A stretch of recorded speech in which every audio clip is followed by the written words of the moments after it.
오늘 하세나 본문은 요한복음 6장 16절에서 21절까지의 말씀입니다. 날이 저물었을 때에 예수의 제자들은 바다로 내려가서 배를 타고 바다 건너편 가버나움으로 갔다. 이미 어두워졌는데도 예수께서는 아직 그들이 있는 곳으로 오시지 않았다. 그런데 큰 바람이 불고 물결이 사나워졌다. 제자들이 배를 저어서 시베리쯤 갔을 때였다. 그들은 예수께서 바다 위로 걸어서 배에 가까이 오시는 것을 보고 무서워하였다. 예수께서 그들에게 말씀하셨다. 나다. 두려워하지 말아라. 그래서 그들은 기꺼이 예수를 배 안으로 모셔들였다. 배는 곧 그들이 가려던 땅에 이르렀다. 오병이어에 이어지는 사건은 예수님이 물 위를 걸으신 사건입니다. 흔히 수상보도라고 부르는데 이 사건을 전하는 복음서는 마태와 마가와 요한 복음입니다. 누가복음에는 나오지 않지요. 이 가운데 마태복음과 마가복음은 본문의 내용을 꽤 자세하고 상세하게 전하고 있습니다. 특별히 마태복음은 베드로가 물 위를 걸은 사건까지 전하며 이것을 중요하게 다루고 있지요. 마태와 마가복음이 전하는 이 사건의 공통점은 두 복음서 모두 바다, 정확하게는 갈릴리 호수와 바람을 악의 세력으로 전하고 있다는 것입니다. 고대로부터 바다와 바람은 종종 악의 세력을 의미하곤 했습니다. 본문에서도 바람과 바다는 제자들의 생명을 위협하는 모습을 통해 악을 상징한다고 볼 수 있습니다. 그런데 요한복음의 내용은 조금 다릅니다. 요한복음에 나타난 수상보도 사건에는 제자들이 죽을 위기에 처했다거나 바람 때문에 힘겨워했다는 내용은 전혀 나오지 않습니다. 그저 큰 바람이 불고 파도가 있었고 제자들은 노를 저었다고 나올 뿐이지요. 요한복음에서 제자들을 당황하게 하고 놀라게 한 것은 예수님이 바다 위로 걸어 배에 오신 것입니다. 예수님은 물 위에 선 당신을 보고 두려워한 제자들을 안심시키셨고 제자들은 예수님을 배로 영접한 후 그들이 가려던 땅에 이르렀다고 전하며 오늘 본문은 끝이 납니다.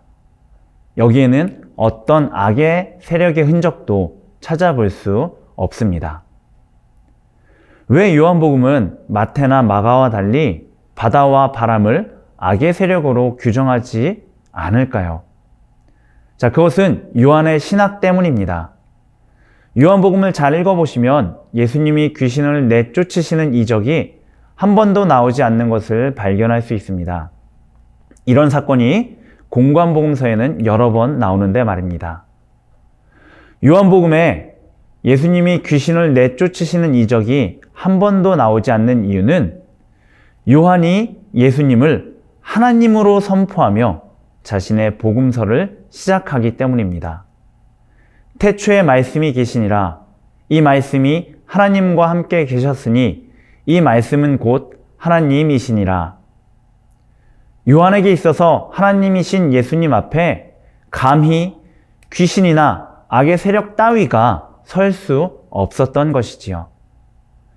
빛 앞에서 어두움은 자연스럽게 물러가듯 예수님의 존재 앞에서 마귀와 사탄의 세력은 그 자취를 감출 수밖에 없었던 것입니다.